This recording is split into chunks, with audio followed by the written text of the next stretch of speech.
ಆತ್ಮೀಯ H16 news ಅರ್ಥಾತ್ ಸೀತಾರಾಮಗೆ ಸ್ವಾಗತ. ನಾನು ನಿಮ್ಮವ MI ಅಥವಾ ಮಲ್ಲಪ್ಪ ಜೋತವರ. ಆತ್ಮೀಯರೇ,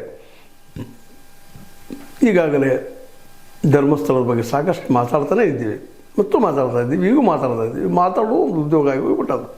ರಿಸಲ್ಟ್ ಮಾತ್ರ ಬಿಗ್ ಜೀರೋ.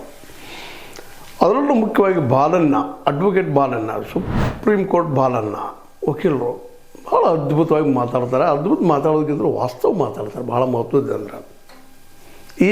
ಈಗಾಗಲೇ ಹೆಚ್ಚು ಕಡಿಮೆ ಸರ್ಕಾರದಿಂದ SIT ನೇಮಿಸಿದ ಮೇಲೂ ಈ ಹುಡುಕಾಟದಲ್ಲ, ಸತ್ಯದ ಅದು ಸರಿಯಾಗಿ ಆಗಿಲ್ಲ, ಮಾಡ್ತಾ ಇಲ್ಲ ಅನ್ನೋದು ಈಗಾಗಲೇ ರುಜುವಾತಾದಂಥ ಸಂದರ್ಭದಲ್ಲೇ ಬಾಲಣ್ಣವರು ಸೌಜನ್ಯದ ಕೇಸನ್ನಾಗಿರ್ಬೋದು ಅಥವಾ ಇಲ್ಲಿಯ ಧರ್ಮಸ್ಥಳದಲ್ಲಾದ ಅನ್ಯಾಯಗಳ ಬಗ್ಗೆ ಅವ್ರು ಹೇಳೋದಾಗಿರ್ಬೋದು, ವಾದ ಮಾಡೋದಾಗಿರ್ಬೋದು, ಅದನ್ನೆಲ್ಲ ಗಮನಿಸಿದಾಗ ನಿಶ್ಚಿತವಾಗಿ ಇದು ಉಳ್ಳವರ ಇಲ್ಲದವರ ಮಧ್ಯದ ತಿಕ್ಕಾಟವಾಯಿತು ಅನ್ನುವಂಥದ್ದು. ಯಾಕಂದರೆ ಉಳ್ಳವರಿಗೆಲ್ಲ ಅದ, ಉಳ್ಳವರು ಅಂದರೆ ಯಾರು ಗೊತ್ತಾಗಿಬಿಟ್ಟಿತ್ತು.